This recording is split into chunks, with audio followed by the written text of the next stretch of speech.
आप सभी को वेलकम करता हूं हमारी YouTube channel glow your study पर।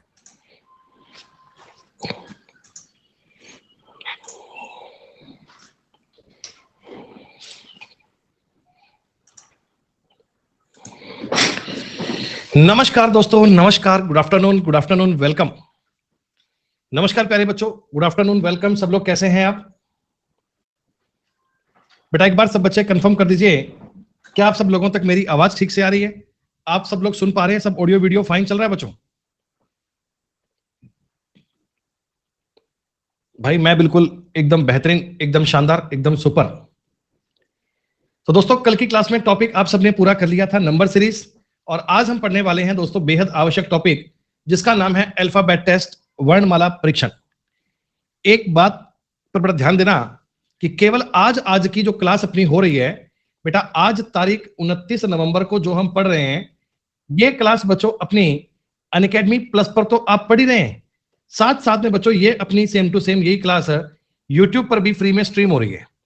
तो जो बच्चे आप में से जो बालक इस क्लास को यूट्यूब पर देख रहे हैं, वे इस क्लास का पूरा एक्सपीरियंस ले सकते हैं।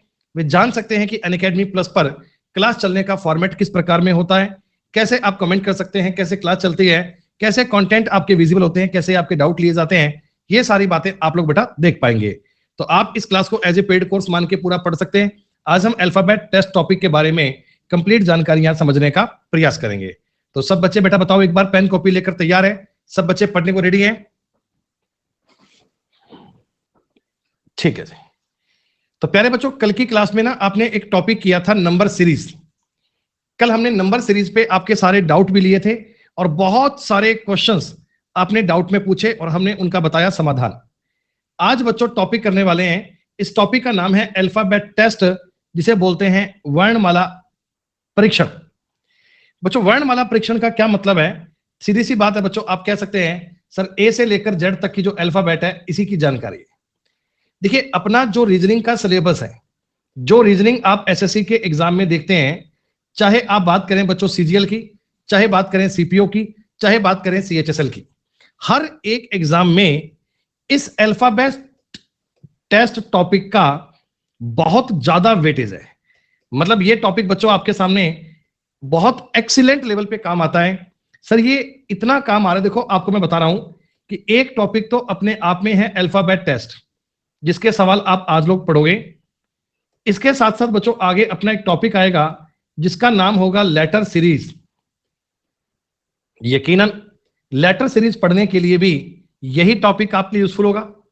इसके साथ साथ बच्चों एक टॉपिक अपना आगे आएगा कोडिंग डिकोडिंग। यह टॉपिक पढ़ने के लिए भी अल्फाबेट टेस्ट आपकी हेल्प करेगा। एक टॉपिक बच्चों अपना आगे आएगा एनालॉगी, जिसे हम बोलते हैं सादृश्यता, जिसे हम बोलते हैं सिमिलरिटी। इसको पढ़ने में भी काम करेगा बच्चों, वो काम करेगा अल्फाबेट टेस्ट। और एक टॉपिक है बच्चों क्लासिफिकेशन। तो बहुत ज्यादा जरूरी चीजें हैं। आज की क्लास में जो आप चीजें पढ़ोगे ना, ये इन 5 टॉपिक में काम आती है। अल्फाबेट से कम 5 क्वेश्चन पेपर में आएंगे और 5 क्वेश्चन का मतलब 10 मार्क्स आपको इस टॉपिक से मिलने वाले हैं। बच्चों 50 नंबर की रीजनिंग में से 10 नंबर तो इसी बात में मिलेंगे, 10 नंबर तो इसी में मिलेंगे। तो ये सारे सवाल करने के लिए आपको जो बात पढ़नी है वो है अल्फाबेट टेस्ट, जिसका नाम होता है वर्णमाला परीक्षण। बच्चों ये टॉपिक का नाम अल्फाबेट टेस्ट है। आप में से कई बच्चे कमेंट कर रहे हैं कि आज की क्लास में टेस्ट होगा क्या? हमें लग रहा है आज पढ़ाओगे नहीं सर, आज टेस्ट लेंगे। अरे टेस्ट नहीं है भैया, टॉपिक का नाम अल्फाबेट टेस्ट है, वर्णमाला परीक्षण। यहां पर लिखा दिया देखो अल्फाबेट टेस्ट है। और ये बार बार कमेंट कर रहे हैं कि अच्छा आज टेस्ट नहीं होगा क्या? हमें तो लगा था कि सर आज पढ़ाओगे नहीं, आज तो केवल टेस्ट लिया जाएगा। अरे टेस्ट टॉपिक का नाम है भाई। सुनो बच्चों, अल्फाबेट तो आप बचपन से पढ़ते आ रहे हैं। अल्फाबेट तो जब से आपने इंग्लिश पढ़ना शुरू किया, सबसे पहली चीज आपको एबीसीडी सिखाई गई थी। तो जरा मुझे बताओ बेटा, अपने इंग्लिश में अल्फाबेट कितने होते हैं? इंग्लिश में अल्फाबेट कितने होते हैं बेटा? 26 नहीं होते बच्चे, अल्फाबेट तो एक ही होता है। अल्फाबेट तो बेटा एक ही होता है। अल्फाबेट किसे कहते हैं? तो आप कहना जी alphabet is a group of letters. अगर हम सारे अक्षरों को एक साथ पढ़ लें तो इसको बोलते हैं एक अल्फाबेट। इसमें लेटर कितने होते हैं? तो सर टोटल इसमें जो अक्षर होते हैं वो होते हैं जी 26। इन 26 में से थोड़ा सा डिवाइडेशन किया होता है। एक होते हैं बच्चे वॉवल जिन्हें आप बोलते हैं स्वर, और एक होते हैं बच्चे कॉन्सोनेंट जिन्हें आप बोलते हैं व्यंजन। तो ये बात बच्चों सर्वविदित है कि 5 तो आपके सामने वॉवल हैं, ए ई आई ओ यू, और इनके अलावा बाकी सारे रह गए वो कॉन्सोनेंट हैं। तो वॉवल क्या है और कॉन्सोनेंट क्या है ये तो जानते ही होंगे बेटा आप लोग। ए से लेकर जेड तक की पूरी जानकारी कई बार मैंने देखा, मैं बच्चों को बताता हूं तो बच्चे ये बात कॉपी में लिखने बैठ जाते हैं कि 26 अक्षर होते हैं, एक अल्फाबेट होते हैं, 5 स्वर होते हैं, 21 व्यंजन होते हैं। तो ये तो बेटा बातें हमें पता ही है। अब ये कोई लिखने वाली बात थोड़ी है कि आप इसको लिखने बैठोगे अच्छा अच्छा 5 स्वर होते हैं, बचपन से पढ़ते आ रहे हैं ए ई आई ओ यू 5। आपको यहां क्या समझना है बच्चों, आपको इस टॉपिक में, आपको रीजनिंग में ए से लेकर जेड तक की अल्फाबेट की नंबरिंग को याद करना है। हमें बच्चों ए से लेकर जेड तक अंग्रेजी वर्णमाला की नंबरिंग को याद करना है। नंबरिंग आपको समझ में आनी चाहिए। सर यहां देखो जो ए वाली साइड है बच्चों, ए वाला पॉइंट है, इसको अपन कहते हैं लेफ्ट कॉर्नर। लेफ्ट का मतलब होता है बच्चों बायां छोर। अगर आप अंग्रेजी वर्णमाला को बाएं छोर से कह रहा हूं तो बात कर रहा हूं बच्चे ए से। जब भी मैं कभी बोलूं ना लेफ्ट कॉर्नर से, तो लेफ्ट का मतलब बच्चों मैं ए से बात कर रहा हूं। और जब भी मैं कभी आपको बोलूं कि अंग्रेजी वर्णमाला में राइट कॉर्नर, तो राइट का मतलब क्या होता है बच्चे जेड। ए को हमेशा कहते हैं जी बायां छोर और जेड को अपन क्या कहते हैं दायां छोर। आपको मैंने जो नंबरिंग लिखकर दी है बच्चों, क्या वो लेफ्ट साइड से, क्या वो बाईं ओर से नंबरिंग दी गई है? बाईं ओर से पहला अक्षर ए, दूसरा अक्षर बी, तीसरा अक्षर सी, चौथा अक्षर डी, पांचवा अक्षर ई, छठा अक्षर एफ। ऐसे बच्चों आपको ना जेड तक 26 तक प्रत्येक अक्षर याद करना है। मैंने अभी 2 दिन पहले यूट्यूब पर क्लास ली, एक बच्चा बार बार कमेंट कर रहा था कि सर मैंने कोशिश तो की पर ये याद नहीं हो पा रहे। मैं बड़ी चिंता महसूस कर रहा था कि बालक सीजीएल के पेपर की तैयारी कर रहा है बेटा। जब पेपर देने जाओगे तुमको रीजनिंग पूरी आनी चाहिए, मैथ आनी चाहिए, इंग्लिश आना चाहिए, जीके आना चाहिए। जीके पूरा खेल याद करने वाला होता है। आपने हिस्ट्री पढ़ी तो याद करी, आपने पॉलिटी पढ़ी तो याद करी, आपने इको पढ़ा तो आपने याद करा, सब चीजें आपने याद करी। आपने मैथ्स पढ़ी, आपने एडवांस मैथ पढ़ी, ज्योमेट्री में थ्योरम आपने याद करी, आपने मेंसुरेशन के फॉर्मूले याद करे, तो सब चीजें आपने याद करी। तो भैया ये ए से लेकर जेड करने में क्या दिक्कत आ रही थी? इनको याद करने के लिए आप इन पे करना मेहनत, इनको कई बार लिखना। जितनी बार आप इनको लिखोगे उतनी बार आपको ये याद होंगे। ए से लेकर जेड तक, जैसे मैं आपसे पूछता हूं बताओ बेटा पी कितने पे आएगा, तो तुरंत आपके दिमाग में आना चाहिए 16 पे आना है, 16 पे आएगा। कोई आपको बोले कि सर बताओ 22 पे क्या आएगा, तो आपको आना चाहिए कि सर 22 पे तो वी आएगा। और ये चीजें बच्चों ना ऐसे तुमने आज में याद करी, तुमको कल तक याद हो गई नहीं। ये प्रैक्टिस की बात है। जितनी बार आप इनको पढ़ोगे उतने तुम्हें अच्छे से याद होंगे। और ये याद करने के लिए आपको ये मैंने एक लाइन लिख कर दी है, a quick brown and white fox jumps over a lazy dog. ये क्या है सर? ये एक ऐसी लाइन लिख कर दी है जिसमें अंग्रेजी वर्णमाला के ए से लेकर जेड तक के सारे अक्षर आ गए, और डिक्टेशन में, डिक्टेशन का मतलब रैंडमली उठापटक करके आए। कई बार क्या होता है बच्चे यूं देखते हैं कि ए तो सर 1 पे आता है, बी 2 पे आता है, सी 3 पे आता है, ऐसे याद करते हैं। फिर उनको पेपर में आ गया मान लो कभी एस, तो या तो वो इजोटी विजोटी के नियम पे जाते हैं बावड़ों की तरह, और या चीजों को याद करने का प्रयास करते हैं कि ओ तो था 15 पे, पी 16 पे, क्यू 17 पे, आर 18 पे, ऐसे नहीं। आपको ये याद ही डिक्टेशन में करने हैं। ये जो लाइन मैं आपको लिख कर दे रहा हूं इसको ऐसे बड़े बड़े फॉन्ट में कहीं लिखकर, और इस पर ना आप कई बार नंबरिंग लिखने का प्रयास करना। जैसे ए 1 पे आता है, बताओ क्यू 17 पे आता है, यू 21 पे आता है, आई 9 पे आता है, सी 3 पे आता है, के 11 पे आता है, बी 2 पे आएगा, आर 18 पे आएगा, ओ 15 पे आएगा,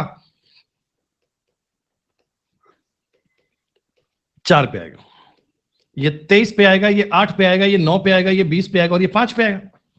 ये बार बार तुमको लिखकर याद कर ले। अब ऐसा नहीं है कि कभी आपको पी चाहिए तो पहले आप ओ के पास जाओ फिर पी तक जाओ। एक बालक कह रहा है उसमें गलत क्या है? अरे गलत कुछ नहीं है भाई, वो टाइम लेगा। अगर तेरे को डब्ल्यू चाहिए तो क्या पहले ऐसे करेगा पी, अच्छा टी T 20 पे आता है, U 21 पे आता है, V 22 पे आता है, 23 पे आएगा। इतने में तो दुनिया कहीं से कहीं पहुंच जाएगी। ये कोई समझाओ रहे इस नवलूरी को, कह रहा W 22 पे आता है सर। अगर W 22 पे आएगा तो V कितने पे आएगा? अबे यार इसको कितनी बार समझाएं, इसको समझ नहीं आती बातें भाई, कितनी बार समझेगा रे भाई। ये 6, 15, इनको लगता है कि मेरे से ज्यादा बुद्धिमान दुनिया में कोई हो नहीं सकता। ये मास्टर हमें बता रहा है, ये तो गलत ही बता रहा है भाई, क्योंकि मैंने जो याद कर रखे हैं वो सबसे ज्यादा अच्छे रोज के नाटक यही हैं।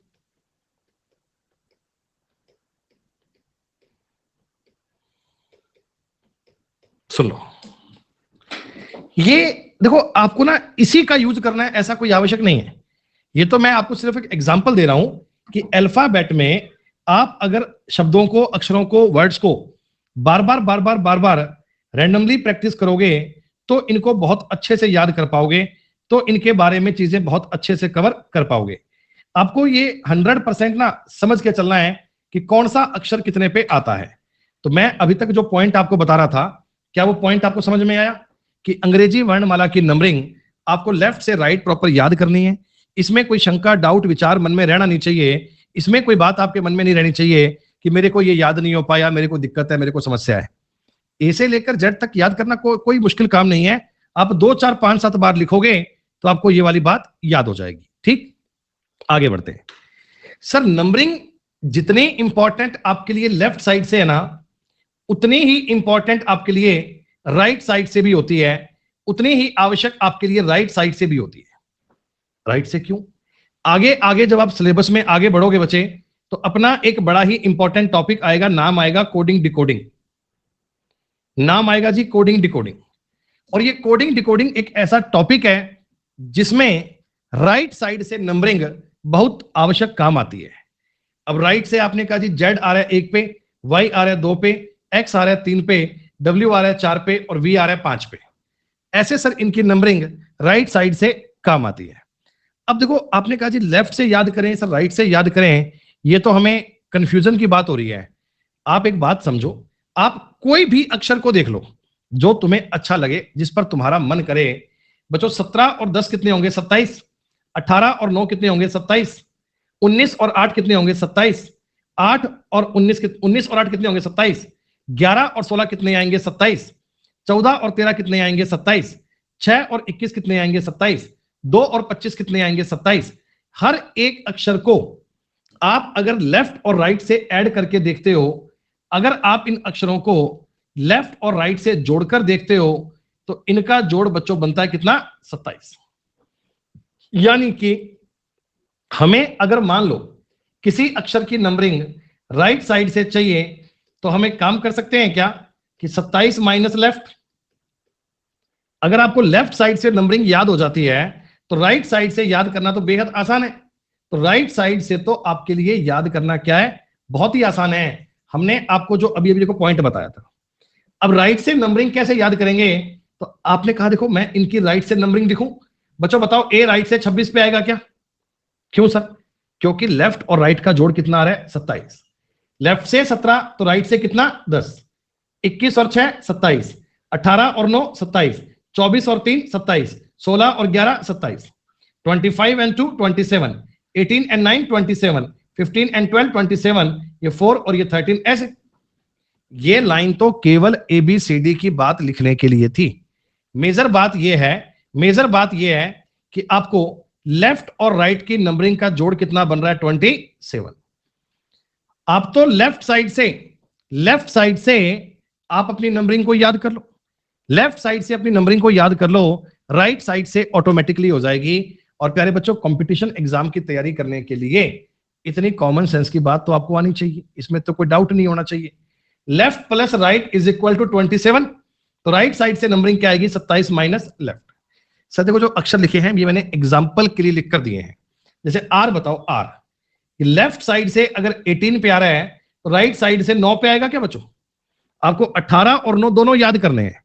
मैं एडवाइस दूंगा कि इनिशियल केस में, स्टार्टिंग केस में आप लेफ्ट से राइट याद करने पर फोकस करना, अपना ध्यान पूरा लगाना कि लेफ्ट साइड से याद करना है। राइट वाले फिर अपने आप हो जाएंगे, उस पर चिंता की नीड नहीं है। जैसे बताओ, जे लेफ्ट से 10 पे आता है तो राइट से 17 पे बनेगा। टी लेफ्ट से 20 पे आता है तो राइट से 7 पे बनेगा। जी 7 पे आता है तो राइट से 20 पे बनेगा। वी 22 पे आता है तो राइट से 5 पे बनेगा। 16 पे आता है 11 पे बनेगा। 8 पे आता है 19 बनेगा। बी 25 पे आता है, अब ये 2 पे बनेगा। 23 पे और 4 पे बनेगा। एस 19 पे और 8 पे बनेगा। 22 और 25 पे बनेगा। ये 13 और ये 14 बनेगा। ऐसे ये प्रत्येक अक्षर मैंने आपको लेफ्ट और राइट, दाएं और बाएं से लिखकर बताया है। ये अगर आपने आधा घंटा 1 घंटा इस पर मेहनत करी ना, इनको लिखने का प्रयास करा ना, तो दिमाग में छप जाएंगे बेटा, मुश्किल नहीं है। आप तो लेफ्ट साइड से याद करने पर ध्यान दे लो, राइट साइड वाली बात अपने आप हो जाएगी। स्टार्टिंग में राइट साइड को देखो ही मत, उस पर दिमाग लगाओ ही मत। आप तो लेफ्ट वाले रट लो, याद कर लो, समझ लो, पढ़ लो। जब लेफ्ट वाले याद हो गए तो राइट वाले अपने आप हो जाएंगे, राइट वाला काम अपने आप हो जाएगा। इतना काम कर पाएंगे सारे बच्चे? अब ये तो चिंता मत करना जी ये याद हो पाएगा कि नहीं हो पाएगा, ये तो याद तुम्हें होना ही चाहिए। 100% नहीं, 500% ये चीजें हैं जो तुमको अच्छे प्रकार से आनी चाहिए। अब सर अल्फाबेट में ना एक और बड़ी आवश्यक, और मैं तो कहूंगा सबसे जरूरी चीज आती है, जिसका नाम है दोस्तों अपोजिट लेटर पेयर। हिंदी में इसे बोलते हैं विपरीत अक्षर युग्म। क्या है? हमने आपको यह बताया, देखो ए जो साइड है ना, ए वाली साइड, जो ए वाली साइड है इसको अपन बोलते हैं लेफ्ट कॉर्नर, और लास्ट में ये जो जेड वाली साइड है इसको अपन बोलते हैं राइट कॉर्नर। तो ये लेफ्ट और ये राइट बच्चों, लेफ्ट का उल्टा होता है राइट, तो ये ए और जेड है ना, ये एक दूसरे के अपोजिट लेटर पेयर होते हैं। ये ए जेड क्या है? ये एक दूसरे के अपोजिट लेटर पेयर है। अपोजिट लेटर पेयर से मेरा मतलब ये है कि ए अगर लेफ्ट साइड से पहला अक्षर है तो जेड राइट साइड से पहला अक्षर है। तो प्यारे बच्चों ये बता दो, ए और जेड का आपस में एक पेयर बन गया, इसको हम कहते हैं अपोजिट लेटर पेयर। वैसे ही बच्चों बी का और वाई का पेयर बनेगा। बी लेफ्ट साइड से दूसरा अक्षर है और वाई राइट साइड से दूसरा अक्षर है। C X D W E V F U G T H S I R J Q K P L O M N. ये बच्चों 13 विपरीत अक्षर युग्म होते हैं। कौन कौन से होते हैं भाई? तो आप इनको भी देखो ऐसे लिखोगे कि A Z B Y C X D W E V F U G T H S I R J Q K P L O M N. कई लोग इस पर बात करते हैं, सर इसकी कोई ट्रिक बता दो, इसकी कोई ट्रिक बता दो। भैया ट्रिकों वाला काम सिर्फ होता है माहौलबाजी के लिए। अगर आप रियलिटी सच्चाई की बात करें ना, तो सच्चाई में क्या इनको याद ही करना पड़ता है? अब कहने को मैं ऐसे बता दूं, हाँ इसकी तो ट्रिक बता दीजिए कम से कम, मेरे को तो आती नहीं है चारडी, तेरे को जहां से ट्रिक मिलती है वहां से पढ़ ले। लव।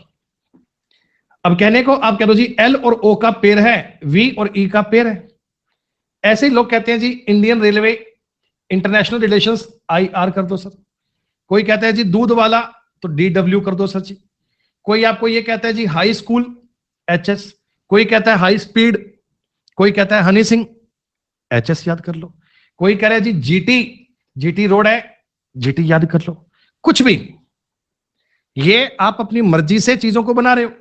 सर आपने कहा जी केपी, कोई कहता काला पानी, कोई कहता कानपुर, कोई कहता केविन पीटरसन, कोई कह रहा काला पत्थर, कोई कह रहा कमला पसंद। बताओ, ये चीजें तुमको समझनी है, इनको बार बार लिखना है मेरे भाई। जब 2-4 चीजों के लिए आप मेहनत करोगे, जो लोग बेटा इन पर ट्रिक ट्रिक ढूंढते हैं ना, ये सिलेक्शन का काम नहीं करते हैं बच्चे। जो नालायक ये कहता है कि मेरे को इनकी तो ट्रिक बताओ, तो इनका मतलब बेटा वो बालक पढ़ने का इच्छुक नहीं है, वो पढ़ने की माहौल में नहीं है, टाइम पास करने के जरिए में है कि मैं कैसे इन बातों को मजाक के वे में लेकर जाऊं कि आपको बताऊं कि देखो बेटा केपी का मतलब होता है कमला पसंद। फिर वो राजी होंगे, करे आहा मास्टर ने क्लास में हंसाया, आज तो बहुत मजा आया।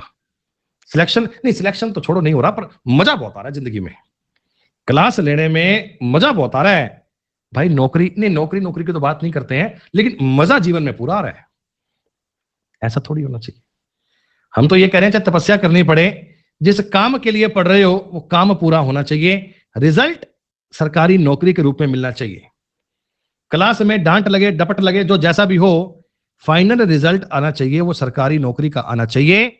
और जो बच्चा ये ए और जेड वाली बातों को याद नहीं कर सकता, बेटा वो कैसे जीके पढ़ लेगा, कैसे सिनोनियम एंटोनियम, कैसे बड़े बड़े वर्ड कैसे याद कर लेगा? नहीं कर सकता, नहीं कर सकता। तो ये सब ट्रिक पढ़े चाहे नहीं पढ़े, काम नहीं होना है। आपको कंक्लूजन समझ में आ गया? आपको बात समझ में आ गई? तो ये कुल मिलाकर बेटा 13 पेयर बनते हैं। जो पढ़ने वाले बच्चे हैं, जिनको वास्तव में नौकरी चाहिए, क्या वे इसे याद कर लेंगे? क्या वे बच्चे इसे याद कर लेंगे बढ़िया प्रकार से? हाँ, ये याद होना ही चाहिए बेटा।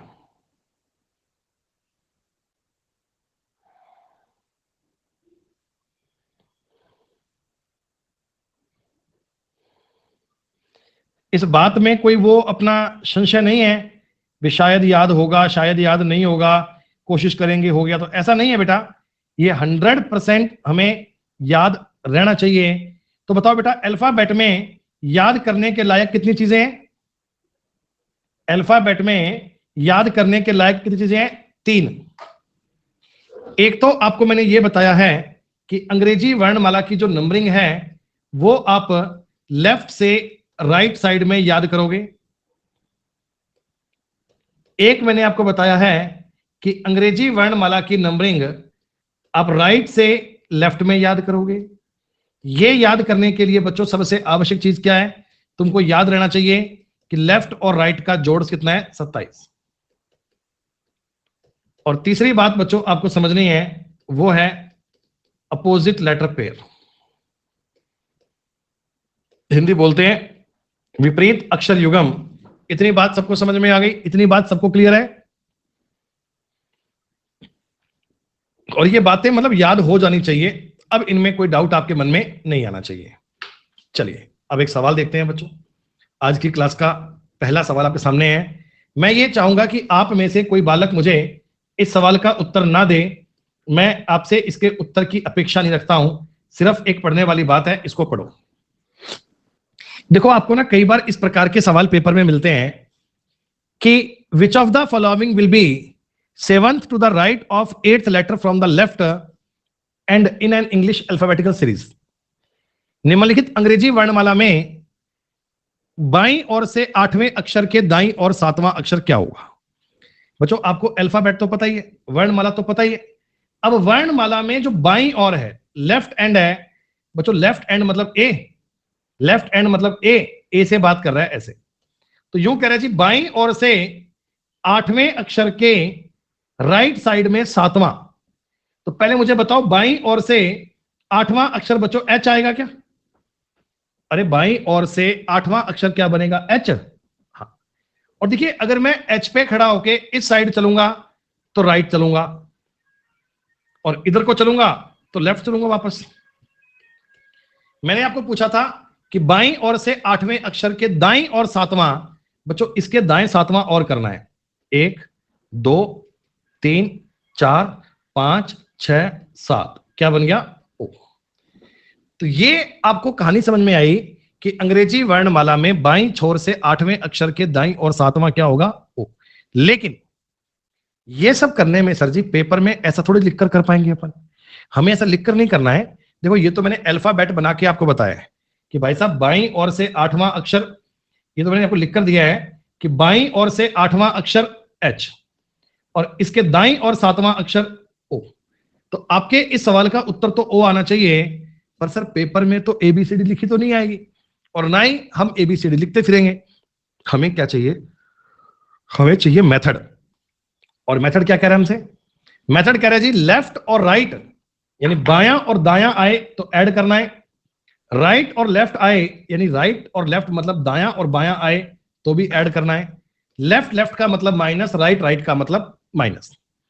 कहने का मतलब नाम ये है बच्चों, सेम नाम अगर आते हैं लेफ्ट लेफ्ट राइट राइट, तो आपको उस सवाल में माइनस करना होता है। और जहां अपोजिट नाम आते हैं, अपोजिट, वहां तुम्हें प्लस करना होता है। सेम नाम का मतलब माइनस, अपोजिट का मतलब प्लस। बिल्कुल रैंकिंग जैसा ही है। सुनो, जैसे ये सवाल था कि बाईं ओर से 8वें अक्षर, तो आप लेफ्ट से शुरू कर रहे हैं 8वां, कि राइट में, ये लेफ्ट राइट, राइट में 7वां, तो बच्चों 15 हो गया, और लेफ्ट से 15 पे कौन आएगा? ओ। आप बिना ABCD लिखे डायरेक्ट इस तरीके से उत्तर ज्ञात कर सकते हैं। जैसे कि आप यहां समझो, एक एग्जाम्पल की बात कर रहा हूं। निम्नलिखित में से कौन वर्णमाला श्रृंखला से बाईं ओर से छठे अक्षर के दाईं और 10वां? बेटा बता पाओगे? सवाल तुम्हें क्या कहना चाह रहे हैं? लेफ्ट और से, लेफ्ट एंड से 6 लेटर, छठे लेटर, बाईं ओर से 6, बाईं ओर से छठे अक्षर के राइट में 10वां, बच्चों के राइट में 10वां, तो 6 और 10 16 कर दोगे क्या? आपको एक अक्षर मिला लेफ्ट, एक मिला राइट, तो दोनों को आपने जोड़ दिया और लेफ्ट से 16 बन गया, 16 पे पी उत्तर बन जाएगा। इसका उत्तर पी कैसे आया? सबको समझ में आ गया?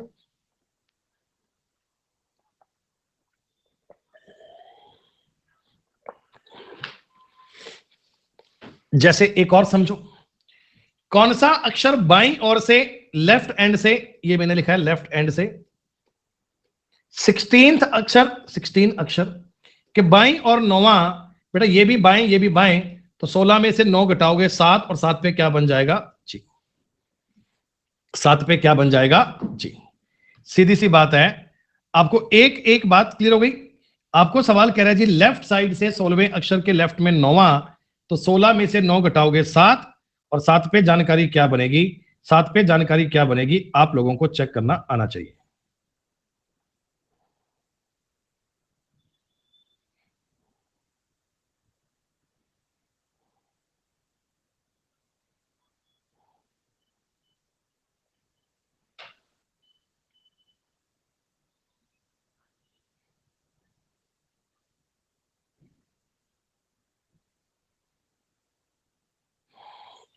जरा बताइए।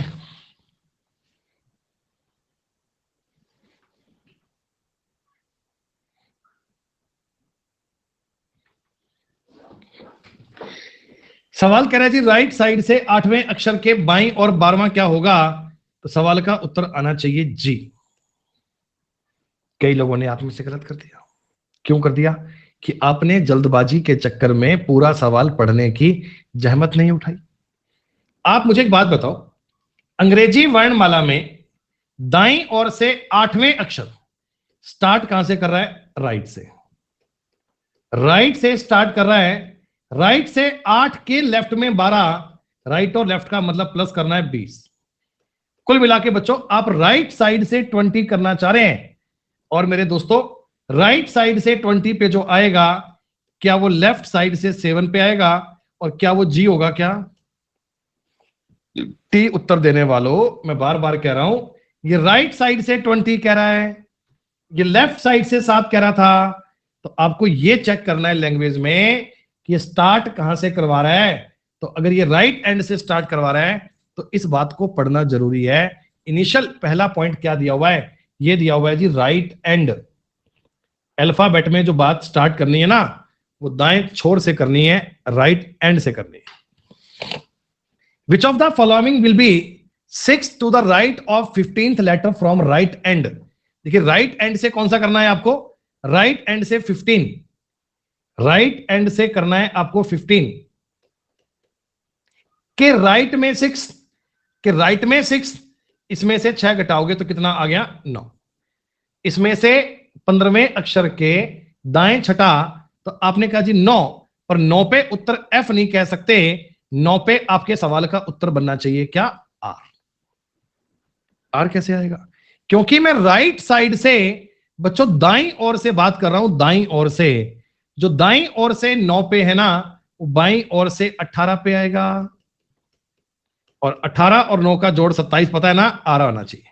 वैसे भी बच्चों ये बात आप पढ़ चुके हैं कि अगर कभी इस प्रकार का सवाल आए, तो हमें इस पहली बात को जरूर देखना है कि हमारा क्वेश्चन स्टार्ट कहां से हो रहा है, राइट से हो रहा है कि लेफ्ट से हो रहा है। लेफ्ट और राइट की बात को सब ट्राई कर पाएंगे बच्चे? जल्दबाजी मत करना, बड़े ध्यान से सवाल को पढ़ना है। मैं तुम्हें कहना चाह रहा हूं अंग्रेजी वर्णमाला में बाएं से यानी कि लेफ्ट साइड से 15वें अक्षर के लेफ्ट से 15 के राइट में 9, 15 और 9 कितना हो गया बच्चे? 24। तो लेफ्ट से 24 का मतलब तो एक्स ही बनेगा। भगवान जाने दुनिया कौन सी गणित पढ़ रही है, सवाल का उत्तर दे रही है एफ। पता नहीं भाई नींद से कब जागेंगे। कितनी बार तो मैंने तुमको बता दिया, विकास बात समझ में नहीं आती क्या कि लेफ्ट और राइट का सिस्टम आए तो आपको ऐड करना होता है? अगर आपके सामने एक राइट और एक लेफ्ट आ जाए, अरे इतनी कॉमन सेंस की बात नहीं समझ लेते क्या कि अपोजिट नाम पे प्लस करना होता है और सेम नाम पे माइनस करना होता है। अब ये भी बात समझ नहीं आ रही तो ये तो बहुत बड़ी चिंता का विषय है आपके लिए। इस बार गलती मत करना, चाहे 1 मिनट बाद सॉल्व करना, पर पूरी क्लास का उत्तर ठीक आना चाहिए। कोशिश करना कि सबका उत्तर ठीक आना चाहिए। Very good. जिन जिनका उत्तर जी आ रहा है, ये कंसेप्ट केवल उन्हीं को समझ में आया है। जिनका उत्तर जी आ रहा है, ये कंसेप्ट उनको क्लियर हो गया, ऐसा मैं मान सकता हूं। भाई अंग्रेजी वर्णमाला में दाएं से 8वें, राइट से 8th के लेफ्ट में 12, राइट और लेफ्ट का मतलब प्लस कर दीजिए 20। तो राइट साइड से 20 पे जो आएगा वो लेफ्ट साइड से 7 पे आएगा और इसको आप कहते हैं डायरेक्टली भी। अगर आपको ये बात याद है कि सर राइट साइड से 20 पे जी आता है फिर तो बढ़िया बात है, लेकिन मेरा तुमको बताने का मोटिव ये था कि आपके सामने जब भी कभी ऐसा सवाल आए तो लेफ्ट लेफ्ट का मतलब माइनस, राइट राइट का मतलब माइनस, लेफ्ट राइट का मतलब प्लस, राइट लेफ्ट का मतलब भी प्लस। लेकिन स्टार्टिंग वाली बात को जरूर देखना कि सवाल तुम्हारा स्टार्ट कहां से हो रहा है, इसमें जल्दबाजी मत करना।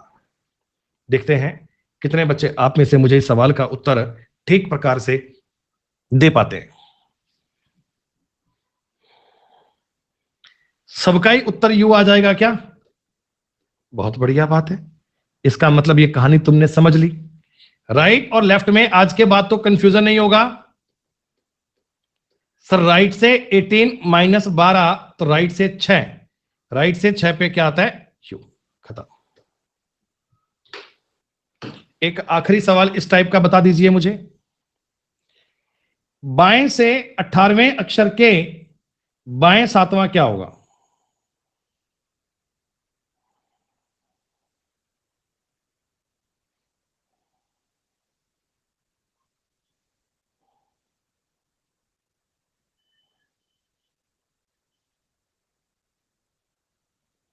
के आंसर आ गया सबका?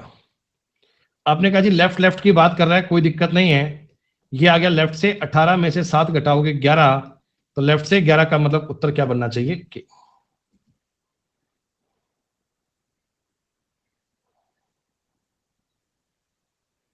कोई दिक्कत नहीं है सर। एक कहानी इस टाइप की मुझे आखिरी बताइए, फिर मैं आगे बढ़ूंगा।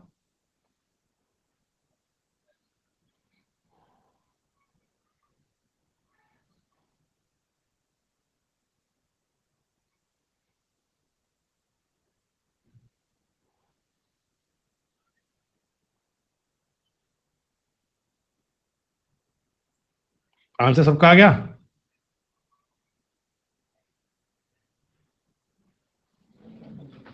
कितनी जबरदस्त बात है ये तो बेटा। अंग्रेजी वर्णमाला में बाएं से 13वें अक्षर के दाएं 5वां अक्षर क्या बनेगा वो आपको बताना है।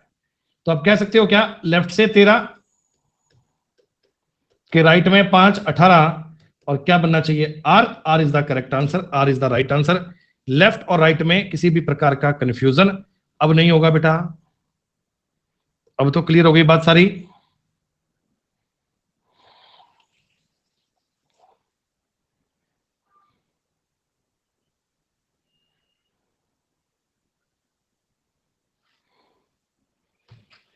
दो मिनट का एक छोटा सा अपन ब्रेक ले रहे हैं बेटा। दो का नहीं, 5 मिनट का। 5 मिनट के बाद इसके आगे की बात को पढ़ेंगे। 5 मिनट के बाद में आगे के सवाल होंगे। आप हमारे साथ बने रहिए, सिर्फ 5 मिनट बाद में चीजें आगे कंटिन्यू की जाएंगी।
हाँ जी भैया, वेलकम बैक।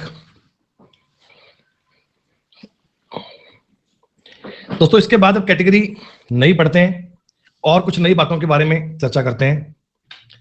देखो अब एक सवाल और बनता है, आपको बोला गया कि अंग्रेजी वर्णमाला में सी और यू के एकदम बीच में क्या आएगा। अब ये बात हम जानते हैं, हमें पता है कि सर अंग्रेजी वर्णमाला में यहां कहीं सी लिखा आता है और यू लिखा आता है, इनके एकदम मिड में एकदम बीच में क्या आएगा। तो एकदम बीच वाला अक्षर अगर ज्ञात करना है तो क्या बच्चों आप इसमें मिड वाला अक्षर ज्ञात करने के लिए इनका एवरेज ले पाएंगे, एवरेज औसत। हमें इनका देखो अगर दोनों के बीच में जस्ट ज्ञात करना है तो उनका एक प्रकार से एवरेज चाहिए। तो लेफ्ट साइड से सी आता है 3 पे, यू आता है 21 पे। अगर आप इन दोनों का एवरेज लेंगे तो 24 में अगर 2 का भाग दूंगा 12, और 12 पे क्या बनता है बच्चों, एल। दो अक्षरों के बीच का अक्षर अगर ज्ञात करना हो तो ये बात अब कंफर्म है कि अगर कभी ऐसा सवाल बनेगा या तो दोनों अक्षर बनेंगे ऑड या दोनों अक्षर बनेंगे इवन। ऐसा कभी हो नहीं सकता कि सर एक अक्षर ऑड आ जाए एक इवन आ जाए ना, दोनों ऑड आएंगे या दोनों इवन आएंगे। तो सी आएगा 3 पे, यू आएगा 21 पे, दोनों में जोड़ के 2 का भाग दोगे तो 12 पे आ जाएगा एल, और आपके सवाल का उत्तर क्या बन जाएगा, एल। जैसे ये बताओ एफ और एक्स के बीच में क्या आएगा बच्चों, एफ और एक्स के एकदम मध्य में क्या आएगा। सर एफ आ जाएगा नंबर 6 पे, एक्स आ जाएगा नंबर 24 पे। हमें इनका एवरेज चाहिए तो 30 में 2 का भाग दोगे 15, और 15 पे क्या आता है, ओ। ये सवाल इजी है।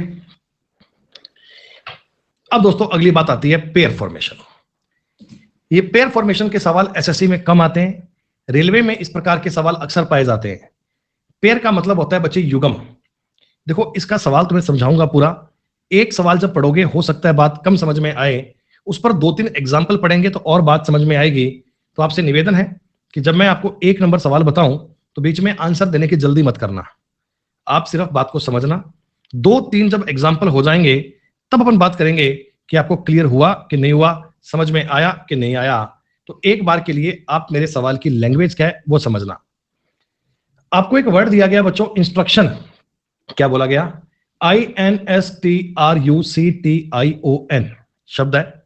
शब्द के अक्षरों के ऐसे कितने जोड़े हैं जिनमें प्रत्येक के बीच उतने ही अक्षर हैं जितने अंग्रेजी वर्णमाला में हैं।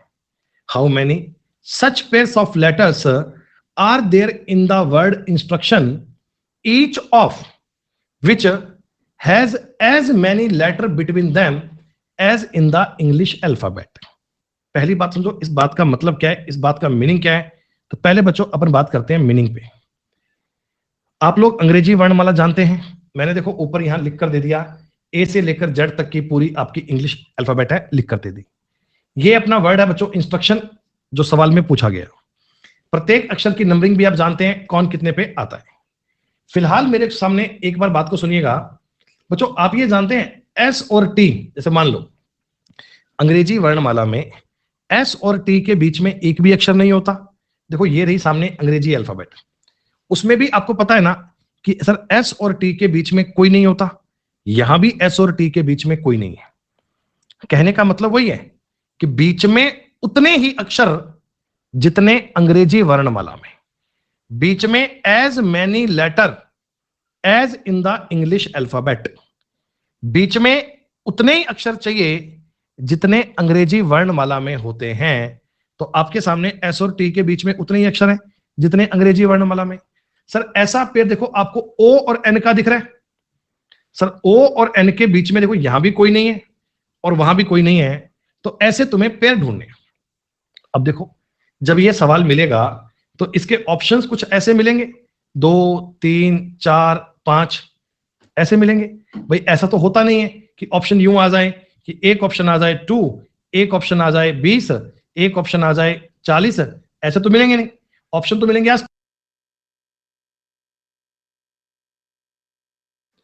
ऑप्शन आपको मिलेंगे करीब करीब के। तो हमें बच्चों इन आसपास के अक्षरों को ढूंढने के लिए रैंडमली नहीं ढूंढना है। रैंडमली का मतलब आपको यह काम नहीं करना है कि आप कहो एक ये रहा एक ये रहा, ऐसे नहीं। तो इसका मेथड क्या है बच्चों, इसका तरीका क्या है, आप ना लगातार इनको पढ़ने का प्रयास करो।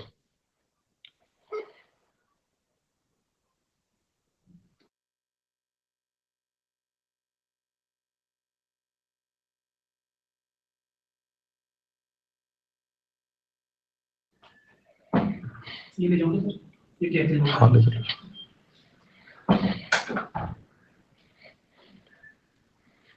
हाँ, आप बच्चों प्रत्येक अक्षर से ना नंबरिंग पढ़ने का प्रयास करें। जैसे आप देख रहे हैं, देखो आई, अब मैं एक बार नंबरिंग, देखो 9 पे आ रहा है, तो अब 9 से स्टार्ट करें। 9, 10, 11, 12, 13, 14, 15, 16, 17, 18, 19। कोई पेयर नहीं मिला सर, कोई बात नहीं। 14 से देखो लेफ्ट भी चलना है, राइट भी चलना है। 14, 15 नहीं, 14, 15, 16, 17, 18, 19, 20। मेरे अकॉर्डिंग नंबर 20 बन रहा था, यहां भी 20 लिखा हुआ है, समझो। 14, 15, 16, 17, 18, 19, 20। तो ये बच्चों 14 से 20 का पेयर बन गया। आप चाहो तो अंग्रेजी वर्णमाला में चेक कर लो। एन ये रहा बच्चों, और टी ये रहा। इनके बीच में अक्षर आ रहे हैं 1, 2, 3, 4, 5। यहां भी देख लो 1, 2, 3, 4, 5। बात समझ में आई? ये मैटर नहीं करता कि बीच में अक्षर कौन से हैं, बस बीच में अक्षर उतने ही आने चाहिए जितने अंग्रेजी वर्णमाला में आ रहे हैं। तो बच्चों एक एस का और टी का पेयर बन गया, सॉरी एन का और टी का पेयर बन गया। और समझते हैं, 19, 20, 21 नहीं है सर, 19, 20, ये 19 और 20 का पेयर बन गया, एस और टी का पेयर बन गया। ऐसे बच्चों तुम्हें क्या करना है, प्रत्येक अक्षर से लेफ्ट और राइट में चल के काउंट करना है। For example 3, 4, 5, 6, 7, 8, 9। बताओ 3 से लेकर 9 तक का, या मैं बोलूं सी से लेकर आई तक का पेयर बन जाएगा, सी से लेकर आई का पेयर बन जाएगा, और एक लास्ट पेयर बच्चों एन और ओ का। तो कुल मिलाकर आप शॉर्ट में ये कह सकते हैं, सर हमारे सामने इस सवाल में इस प्रकार के 4 पेयर है। देखो ये मुझे तो इसमें पता था कि 4 ही बनेंगे, तो मैंने तुरंत इन्हें काउंट कर दिया। आप जब सवाल पढ़ते हैं तो प्रत्येक अक्षर को लेफ्ट से राइट और राइट से लेफ्ट पढ़कर तब काउंट कर पाते हैं। थोड़ी थोड़ी बात समझ में आई क्या? 100% नहीं आया कोई बात नहीं बेटा, कोई 30-40% कुछ तो पल्ले पड़ा कि कहना क्या चाह रहा हूं। इतनी बात समझ में आ गई? चलिए देखो एक एग्जाम्पल की बात अपन और करते हैं। मैं तुम्हें एक वर्ड दे रहा हूं, रीजनिंग, REASONING। अब ये वर्ड है, हम चाहते क्या है, लेफ्ट और राइट से पढ़ें। देखो अगर आप नंबरिंग करेंगे तो भी कोई दिक्कत नहीं है। जिस बच्चे को ठीक प्रकार से अल्फाबेट के बारे में काम करना आता है वो बिना नंबरिंग के भी सवाल कर लेगा, कोई दिक्कत नहीं है। सुनिएगा, 18, 19, 20, 21, 22, 23, 24 कोई पेयर नहीं है। 5, 6, 7, 8, 9, 10, 11, 12 कोई पेयर नहीं है। 1, 2, 3, 4, 5, 6, 7। क्या बच्चों ए से लेकर जी तक का पेयर बन सकता है क्या? ए से लेकर जी तक का एक पेयर बन जाएगा, ए और जी की एक बात बन जाएगी। जी हाँ, हम आगे बढ़ते हैं। सर 19 से बड़ा तो कोई है ही नहीं, तो बन ही नहीं पाएगा। 15, 16, 17, 18, 19 नहीं है। 15, 16, 17, 18, 19 नहीं है। एक बताओ तुरंत अपन 14 से 15 मान लेंगे, एक 14, 15 का पेयर बन जाएगा क्या? एन और ओ का पेयर बन जाएगा, बिल्कुल बन जाएगा। 9, 10, 11, 12, 13, 14 नहीं है। 14, 15, 16, 17, 18, 19, 20 नहीं है। 7, 8, 9 यहां बन जाएगा। तो सर टोटल मिलाकर इस जानकारी में केवल 3 पेयर बन रहे हैं। बीच में उतने ही अक्षर चाहिए जितने अंग्रेजी वर्णमाला में होते हैं। एक और एग्जांपल की बात करते हैं। मैं आपको एक वर्ड दे रहा हूं बेटा, वर्ड में मैंने आपको बताया स्टूडेंट, STUDENT। क्या मिलेगा? अरे एस और ओ का क्यों लोगे? क्या एस और ओ के बीच में कोई नहीं होता इंग्लिश अल्फाबेट में? स्वप्निल, इंग्लिश अल्फाबेट में क्या एस और ओ के बीच में कुछ नहीं आता भाई? PQR 3 अक्षर आते हैं भाई। देखो यहां देखो 19, 20, 21, 4, 5, 14 और 20। आप बताओ क्या 19 और 20 का, एक 19 और 21 का, एक 20 और 21 का, देखो 3 पेयर तो यही बन गए, 3 पेयर तो यही बन गए बेटा। एक एस और टी के बीच में कोई नहीं होता, टी और यू के बीच में नहीं होता, एस और यू के बीच में एक होता है। एक बच्चों 4 से 5 का पेयर भी बनेगा। और सुनो 14, 15, 16, 17, 18, 19, एक 14 से 19 का पेयर बनेगा। कुल मिलाकर अपनी कहानी में पेयर बन रहे हैं 5। इस सवाल में अगर पेयर काउंट करने की बात आएगी तो क्या बच्चों आप 5 पेयर कह सकते हो क्या?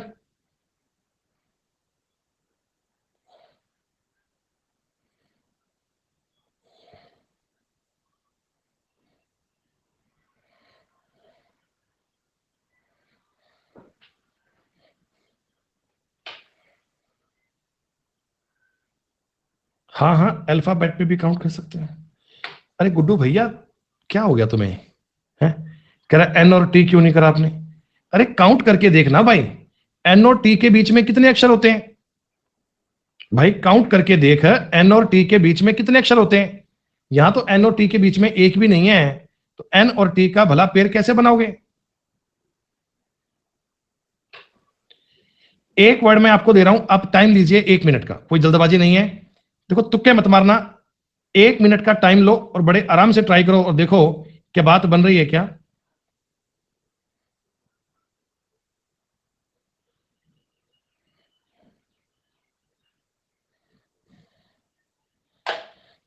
एक बार कोशिश करो, शायद क्या पता बात बन जाए, क्या पता बात हो जाए।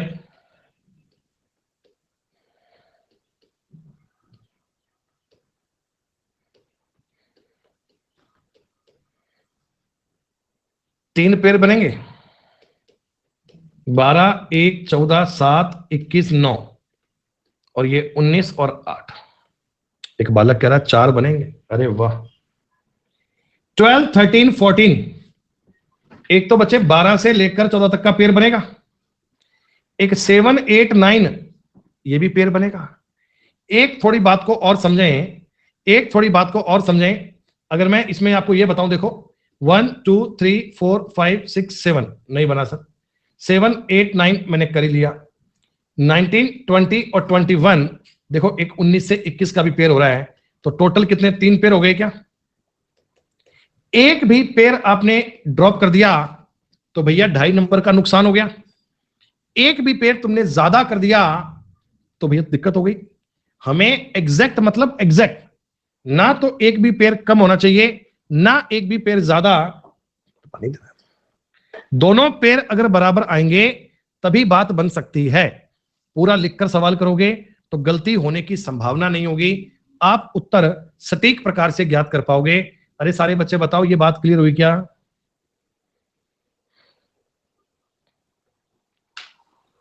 रीजनिंग वर्ड तो मैंने आपको बता ही दिया, ये वर्ड तो हमने अभी अभी काउंट कर ही लिया था बच्चों, हो जाएगा। देखो आप ना रैंडमली अपनी मर्जी से कोई वर्ड लिखकर भी काउंट कर सकते हैं। जैसे आज मैं आपको घर से करने के लिए 3 वर्ड दे रहा हूं, STATION MASTER, छोटा सा वर्ड है बच्चों, छोटा सा वर्ड है। दूसरा CONGRATULATIONS, छोटा सा वर्ड है ये भी। और तीसरा एक छोटा सा वर्ड और लिख लो, PROPORTION। ये तुम्हें 3 वर्ड घर से करने हैं। अगर एक सवाल करने में अगर आपको 2 मिनट लगे तो कोई दिक्कत नहीं है, हालांकि एसएससी के पेपर में इतने बड़े बड़े वर्ड नहीं आते हैं, पर ये तो मैं आपको दे रहा हूं प्रैक्टिस करने के लिए। भाई अगर अभ्यास करना है तो हम बढ़िया लेवल पे करके जाए ना, ताकि वहां कोई छोटा सा वर्ड आए तो कर पाएंगे, तो आप लोग इनमें वर्ड ढूंढ पाओगे, ठीक से सब लोग काम कर पाओगे।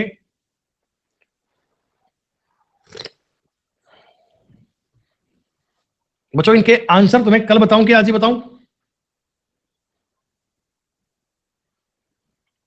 ठीक है, बस इतना जान लेना कि तीनों के उत्तर है ना वो 8 से ज्यादा बनेंगे, ताकि अगर तुम किसी वर्ड में 6 ढूंढ के बैठ जाओ तो ये मान लेना कि आपने गलत करा है। ठीक है ना, ये मैंने आपको हिंट दे दिया कि भाई कल को अगर आपने 5 ढूंढ लिए और बोले कि हाँ मैंने 5 ढूंढ लिए, मैंने सवाल कर लिया, तो ज्यादा खुश नहीं होना। इसका मतलब ये है कि आपने अपना सवाल गलत किया है, आपने अपनी बात को रॉन्ग करा है। क्लियर? चलो अब आ जाओ जी अगली बात पे, उसका नाम है वर्ड फॉर्मेशन।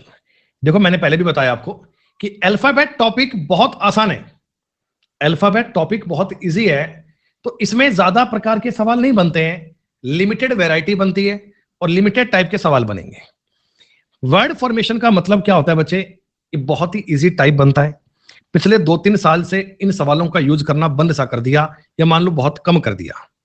शब्द को बनाना, फॉर एग्जाम्पल दोस्तों मैं आपको यूं कह रहा हूं, एक बड़ा सा मैंने वर्ड लिख दिया डिटर्मिनेशन, इसका मतलब क्या है हमें कोई दिक्कत नहीं है, पता है कि नहीं है? आप तो केवल ये देखो DETERMINATION लिखा है। मैंने पूछा निम्नलिखित विकल्पों में से वह शब्द चुनिए जो इस शब्द के अक्षरों का प्रयोग करके नहीं बनाया जा सकता। Which word can not be formed. ध्यान देना, यहां पेपर में 2 सवाल बनते हैं। एक तो बनता है which word can be formed, कौन सा शब्द बनाया जा सकता है। एक बनता है कैन नॉट बी फॉर्म्ड, कौन सा शब्द नहीं बन सकता। तो अगर मैं इनके अक्षरों को ही गौर से देख लूं बेटा, MINARET तो बन जाएगा, REN, R भी है, E भी है, N भी है, DITION ये बन जाएगा। C वाला वर्ड नहीं बन सकता, कारण क्या है सर? इसमें तो P का यूज भी कर रहा है, उसमें P का यूज कहीं था ही नहीं, तो इसको बनने का कोई तरीका नहीं है सर, ये बात तो हो नहीं सकती। तो ये तो मतलब आप ये समझोगे क्या कि इसके सवाल में ही उत्तर है, प्रश्न में ही आंसर है। हमें केवल आंखें खोलकर देखना है कि वहां लिखा हुआ है क्या, MENE लिखा हुआ है क्या, गौर से देख लेना। अगर वो कह रहा है कि कैन नॉट बी फॉर्म्ड, तो 3 अक्षर बन रहे होंगे, 3 वर्ड बन रहे होंगे, एक वर्ड नहीं बन रहा होगा। जैसे एक और समझो, ग्रैंड मदर, मैंने कहा भाई बताओ कौन सा इनमें से इन अक्षरों का प्रयोग करके नहीं बन सकता। ऊपर दी गई बात को ठीक से पढ़ना है। नहीं बन सकता का पूछ रहा है, नहीं बन सकता, तो आप कहना जी ऑथर नहीं बनेगा सर, इसमें यू नहीं है। इसमें ए तो है बाबू, यू नहीं है। इसमें ए मिल रहा था, TH मिल रहे थे, O मिल रहा था, R मिल रहा था। ग्रैंड मदर में यू नहीं होता, तो ऑथर शब्द के बनने की संभावना नहीं है। एक और ट्राई करो, अनकॉपीराइटेबल। अनकॉपीराइटेबल, इसमें तुम्हारा क्या विचार है, जल्दी से बताओ। बी, क्या ये बात सच कह रहे हैं आप?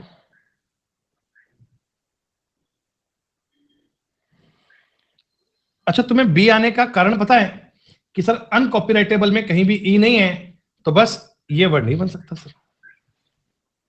ये क्या लिखा हुआ है, चेकोस्लोविया?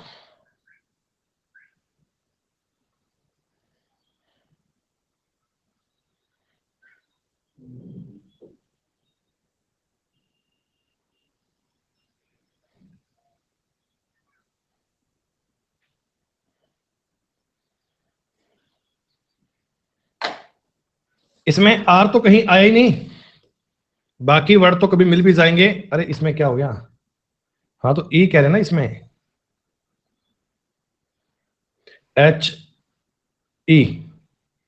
HEIGHT, ब्राइट में क्या है, BRIGH बन जाएगा, कॉपी COP बन रहा है, टेबल बन रहा है। हाँ तो इसमें आप ये कह सकते 2 बार H है भाई, इसमें 2 बार H है ना, इसमें 2 बार H है, और इसमें 2 बार H नहीं है, इसमें H एक ही बार है। भाई तुम एक बार ये समझो ना, हमें क्या करना है कि ये जो अक्षर लिखे हुए हैं, इनमें से तोड़ तोड़ के अक्षर निकालने हैं और अपना वर्ड बनाना है। एक कह रहा है बी भी नहीं है। स्वप्निल, तुम्हारी आंखें काम नहीं करती है क्या? है ये टेबल की स्पेलिंग में आपको बी दिखाई नहीं पड़ रहा क्या?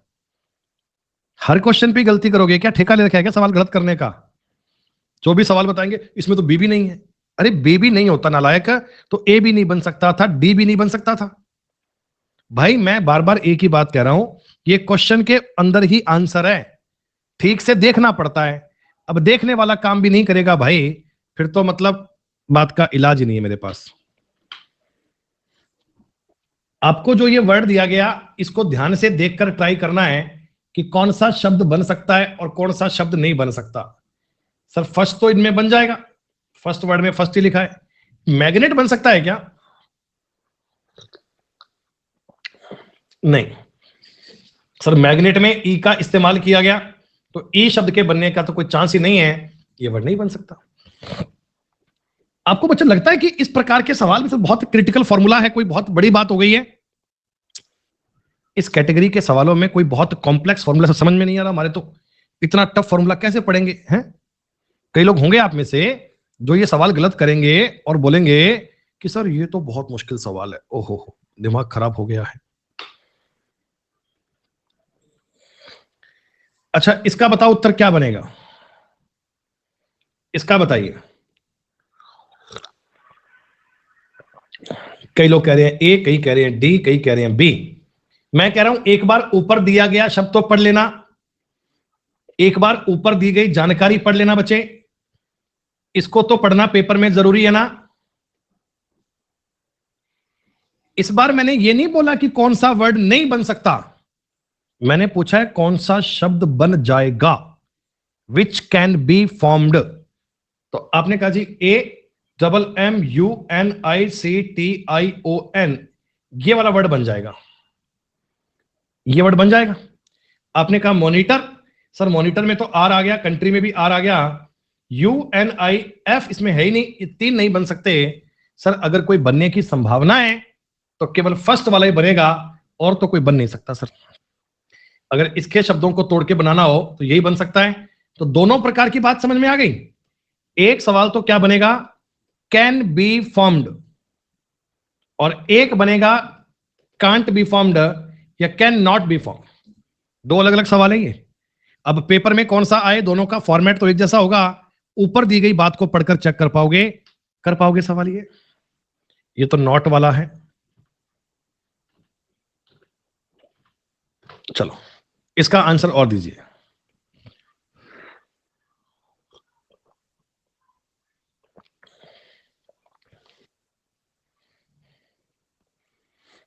इस बार पूछा है कैन नॉट बी फॉर्म्ड, बेटा प्लीज वर्ड नहीं बन सकता, प्लीज वर्ड नहीं बन सकता, इसमें एस है और इसमें एस नहीं है, तो ये तो ऐसे एक प्रकार से नकल मारनी है क्या है, ऊपर से क्वेश्चन देखना है और लिखना है, देखना है और लिखना है, ऐसा। वैभव कहता ई मिसिंग है सर, ई मिसिंग है।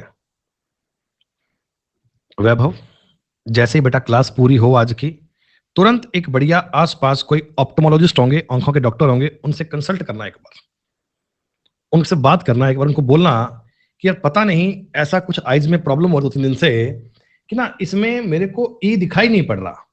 वो बोलेगा देख भाई 2-2 बार लिखा हुआ है, आप लिख रहे हैं हाँ ठीक है हो सकता है, मेरे को दिखाई नहीं पड़ रहा, मैं तो मतलब देख रहा हूं सर बार बार ई इसमें ऐसे करके दिखाई नहीं पड़ रहा, मैंने फिर देखा ई ई तो पता नहीं ऐसे करा मेरे को ई दिखाई नहीं पड़ा, नजर ही नहीं आया।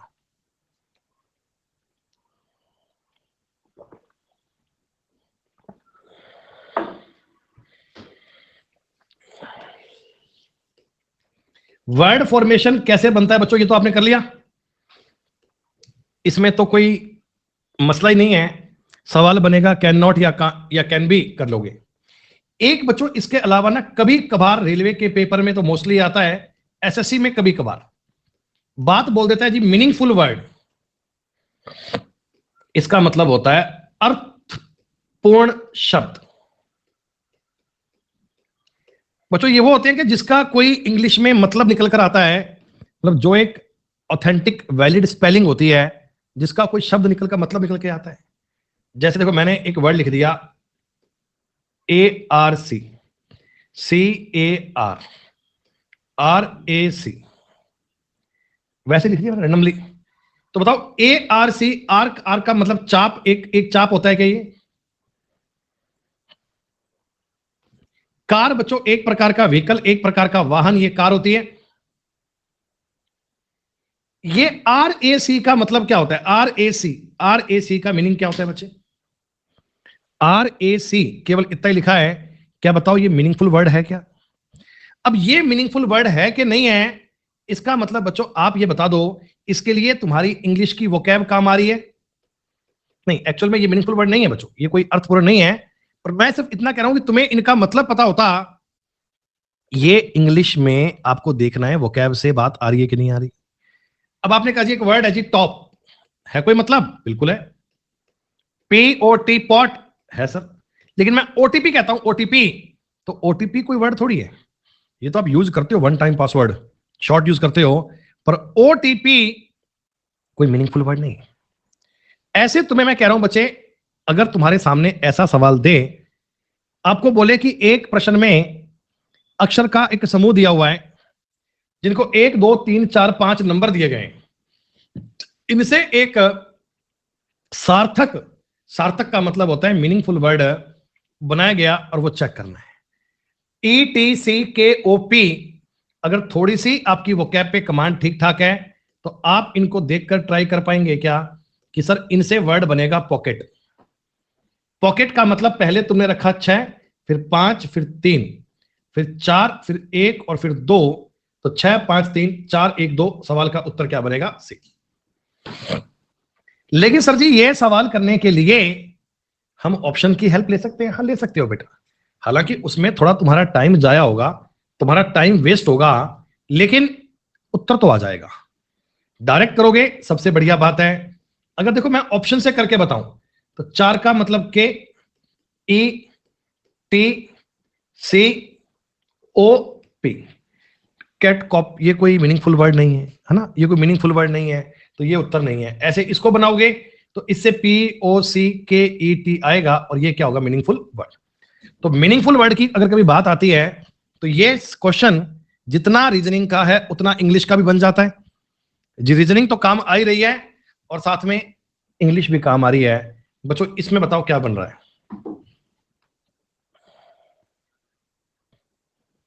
क्या इसमें वर्ड बनेगा पुलिस?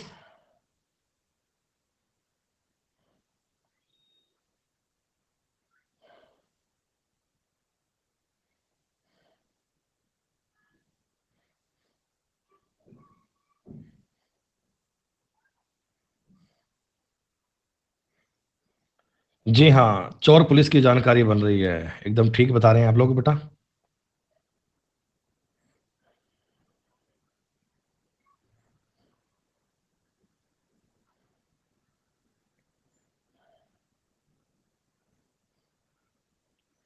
क्या बन गया? पुलिस, बिल्कुल सर बन गया। POLICE, P का मतलब 2, O का मतलब 5, L का मतलब 4, एक का I का मतलब 1, 6 और 3, ये आपकी बात का आंसर आ गया। तो क्वेश्चंस को अरेंज करने के लिए इस प्रकार का फॉर्मेट लगा पाओगे। ये दोस्तों आपका पूरा हो गया जी वर्ड फॉर्मेशन। अब आ जाओ एक सवाल करते हैं रीअरेंजमेंट का। रीअरेंजमेंट क्या होता है? रीअरेंजमेंट का तो मतलब बड़ा इजी है। देखो ये सवाल ना CGL 2023 में कई एग्जाम में दिए गए थे। जैसे बच्चों मैं आपको एक वर्ड दे रहा हूं स्टूडेंट,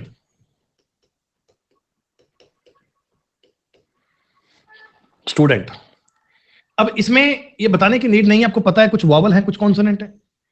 आपको ना लिख कर देगा कि एक काम करो, वॉवल को तो उसके नेक्स्ट वाले से चेंज कर दो, कॉन्सोनेंट को उसके पहले वाले से चेंज कर दो।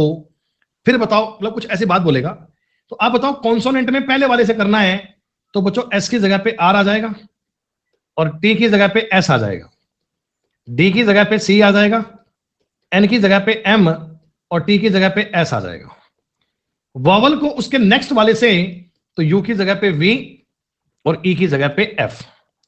फिर वो कुछ आपको आगे नई बात बोल देगा कि बताओ भैया राइट से तीसरे अक्षर और लेफ्ट से दूसरे अक्षर के बीच में कौन कौन से दूसरे 2 अक्षर आएंगे, इनके बीच में V और C पढ़ रहे हैं। ऐसे कोई ना कोई बात दे देंगे, ऐसे कोई ना कोई बात दे देंगे। तो ऐसे देखो सवाल तुमको ये CGL 2023 के प्री एग्जाम में दिया गया, ये सवाल मैंने पेपर से ही लिया है। एक बार आप ध्यान से मेरी बात को सुनना, कोई जल्दबाजी नहीं करनी है, पर ध्यान से सुनना बच्चे। एक मुझे वर्ड दिया गया एथिकल, ETHICAL। कह रहे जी प्रत्येक स्वर को अंग्रेजी वर्णमाला में अगले अक्षर से बदल दीजिए, प्रत्येक व्यंजन को अंग्रेजी वर्णमाला के पिछले अक्षर से बदल दीजिए। नवगठित शब्द में बाएं से तीसरे और दाएं से पहले अक्षर के बीच में अंग्रेजी वर्णमाला के कितने अक्षर होते हैं? तो देखो सारे चेंज भी कर सकते हो, बाकी तुम्हें नहीं करना। तो बाएं से तीसरे, बेटा बाएं से तीसरा अक्षर है H, और H को आपने किससे चेंज करा है? G से। H को आपने किससे चेंज करा है? G से। और बच्चों दाएं ओर से पहला, दाएं से पहला तो यही है, और एल को आपने चेंज करा है इसके पहले वाले से। बच्चों एल को चेंज करोगे इसके पहले वाले से, किससे? के से। तो आप मुझे बताओ अंग्रेजी वर्णमाला में जी और के ओरिजिनल अपनी जो एबीसीडी होती है, अल्फाबेट होती है, इसमें जी और के बीच में कितने अक्षर आते हैं? आप कहना चाहिए बीच में इनके सर 3 आते हैं। कौन कौन से आते हैं ये पूछूं तो आपको पता है ना, एच, आई और जे आते हैं सर। आप अगर इनके सारे शब्दों को चेंज ना करते तो भी बात बन सकती है। अगर आप सारे चेंज लिख के फिर करोगे दिक्कत नहीं है, पर थोड़ा सा टाइम बचाने के लिए ये काम कर सकते हो ना, थोड़ा सा टाइम बचाने के लिए काम कर सकते हो। देखो रैंकिंग में एक मैंने बात बताई थी, अगर मैं जी और के बीच में अक्षर पूछ रहा हूं, आपको पता है जी आता है 7 पे, के आता है 11 पे, इनके बीच में जो लोग आएंगे वो डिफरेंस में से एक कम आएंगे। ये बात तो आपने रैंकिंग का कंसेप्ट यूज हो गया। हालांकि देखो ये तो तुम मेंटली भी कर सकते हो, एच आई जे आएंगे सर, लेकिन मान लो मैं आपसे कोई सवाल ऐसा बन जाता, यहां पे जी लिखा होता, यहां पे पी लिखा होता, ऐसे इनके बीच में बताओ। तो अब आपको लिखने की नीड नहीं है, 16 और 7 का अंतर 9, 9 में से 1 घटाओगे 8 सर, इनके बीच में 8 होंगे। तो रैंकिंग टॉपिक में पढ़ी जानकारियां यहां काम आ रही हैं, रैंकिंग में पढ़ा कॉन्सेप्ट यहां काम करेगा पे साथ, ये बातें तुम्हें करनी आनी चाहिए। एक और सुनते हैं, एक और सुनो बेटा। मैंने एक वर्ड दिया आपको कैप्सूल, CAPSULE, ठीक, कि प्रत्येक स्वर को अंग्रेजी वर्णमाला के पिछले से और व्यंजन को अगले से बदल दिया, ठीक है। यह निम्नलिखित नहीं है, फॉलोइंग का मतलब होता है अगला, यहां अगले वर्ड कर लेना। बाएं से तीसरे, बच्चों बाएं से तीसरा ये, दाएं से तीसरा ये। अब तुम ये बता दो मुझे, अगर तुम चेंज करोगे चेंज, तो बेटा पी की जगह तुम्हें क्या लिखना पड़ेगा बताओ? अरे पी की जगह बताओ क्या करना पड़ेगा? क्यू। और यू की जगह करना पड़ेगा टी। व्यंजन को पिछले से स्वर को अगले से बदलना है, माफ कीजिए, व्यंजन को अगले से स्वर को पिछले से बदलना है। तो कुल मिलाकर आप बताओ क्यू और टी के बीच में 2 आएंगे क्या? ये 2 कौन कौन से होते हैं बेटा? 2 कौन कौन से होते हैं सर? एक तो होता है आर और एक होता है एस।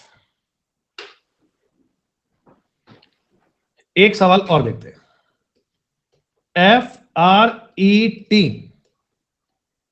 FRETSAW, इसमें मैंने क्या करा, प्रत्येक स्वर को अगले से व्यंजन को कर दिया। तो दाएं से तीसरा एक तो एस पकड़ना है और दाएं से पहले एक डब्ल्यू पकड़ना है, दोनों ही दाएं से लेने हैं, दोनों ही दाएं से। तो बच्चों बताओ एस की जगह पे क्या बनेगा? एस की जगह पे सर, एस की जगह पे करना होगा आर, और डब्ल्यू जगह पे यहां पर एक बैक चलना है वी। आर और वी के बीच में अक्षर 3 आएंगे क्या? आर आता है 18 पे, वी आता है 22 पे, इनके बीच में अक्षर कितने बनेंगे? 3। इनके मध्य में टोटल अक्षर कितने बनेंगे? 3 बनेंगे, 3। हाँ, एक और देखो सवाल, PURITAN, इस बार मुझे बेटा यूज करना है एक तो बाएं से पहला और दाएं से छठा, 1 2 3 4 5 6, इन दोनों अक्षर के बारे में बात करनी है। तो आप मुझे बताओ पी की जगह आप करोगे क्यू और यू की जगह करोगे टी। इन दोनों के मध्य, इन दोनों अक्षर 2 आएंगे क्या? 2 हो गया। तो ऐसा कभी कोई सवाल बने कि इनके बीच में कितने अक्षर बनेंगे, मिडल में कितने अक्षर बनेंगे, तो काउंट कर पाएंगे आप लोग? चलिए फिर एक सवाल ये इस टाइप का आखिरी है, ये मुझे और बताइए, फिर क्लास आज की अपन संपूर्ण करेंगे और कल इसका आगे का पॉइंट पढ़ेंगे बच्चों। FOREFOOT, for foot. बाएं से दूसरा अक्षर लेना है, एक तो अपने को ये, एक दाएं से पहला लेना है ये। ध्यान रखना सारे अक्षर चेंज मत करना। ओ की जगह क्या करना होगा? पी, और टी पे करना होगा एस। इनके बीच में कितने अक्षर आएंगे? 16 और 19 के बीच में अक्षर बनेंगे। तो कौन कौन से बनेंगे सर? एक बनेगा क्यू, एक बनेगा आर, ये पूछ रहा है। तो ऐसे कोई अरेंजमेंट का सवाल बनेगा, सब बच्चे करेंगे। कल की क्लास के स्टार्टिंग में पढ़ेंगे जी डिक्शनरी ऑर्डर। डिक्शनरी ऑर्डर का तो बच्चों एक सवाल पेपर में पक्का ही आता है। हाँ भैया अचिंत, आपको आपके जन्मदिवस की बहुत बहुत शुभकामनाएं, कोटि कोटि बधाइयां आपको। एक सवाल पेपर में पक्का आता है डिक्शनरी ऑर्डर का, उसे कल पढ़ेंगे। और जो भी बच्चे इस सेशन को बेटा पढ़ रहे थे यूट्यूब पे, कल आप कंटिन्यू क्लास पढ़ने के लिए अनअकैडमी प्लेटफॉर्म पर ज्वाइन कर सकते हैं। वहां अपन कल की क्लास में इसकी आगे की बातें पढ़ेंगे। धन्यवाद। जय हिंद, जय भारत।